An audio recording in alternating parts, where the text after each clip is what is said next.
મારું નામ ડૉક્ટર જલ્પા ભટ્ટ છે. પ્રેગ્નન્સી ના રહે એના માટેના કયા ઓપ્શન અવેલેબલ હોય એ વિડીયો સિરીઝના નવા વિડીયોમાં તમારું સૌનું સ્વાગત છે. આજે આપણે ઓરલ કોન્ટ્રાસેપ્ટિવ પિલ્સ વિશે વાત કરીએ. પ્રેગ્નન્સી ના રહે એના માટેની કોન્ટ્રાસેપ્ટિવ પિલ્સ અવેલેબલ હોય છે જુદા જુદા. આ પિલ્સ કોણ લઈ શકે? ન્યૂલી મેરિડ કપલ પણ લઈ શકે છે. એક બાળક થયા પછી પણ તમે લઈ શકો છો કે 2 બાળક પછી પણ તમે લોંગ ટર્મ માટે લઈ શકો છો. ઓરલ કોન્ટ્રાસેપ્ટિવ પિલ્સ પીરિયડ આવે એટલે તરત જ શરૂ કરવાની હોય છે. રોજે જ એક ગોળી લેવાની હોય છે.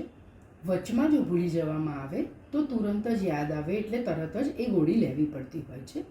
સળંગ 21 દિવસ સુધી આ ગોળી લેવાની હોય છે અને એ પૂરી કરો એટલે માસિક આવે છે અને ફરી તમારે બીજું પેકેટ શરૂ કરવાનું હોય છે. ઓરલ કોન્ટ્રાસેપ્ટિવ પિલ્સના કારણે ક્યારેક કોઈકને માથાનો દુખાવો થવો કે મૂડ સ્વિંગ્સ આવવા કે એસિડિટી થવી એવું થઈ શકે છે. આ સિવાય ઓરલ કોન્ટ્રાસેપ્ટિવ પિલ્સ હોય છે કે જેમને લોહી જલ્દી ગંઠાઈ જતું હોય, માઇગ્રેનની તકલીફ હોય, કિડની અને લીવરમાં કોઈ તકલીફ હોય વધારે, એ લોકો લઈ નથી શકતા.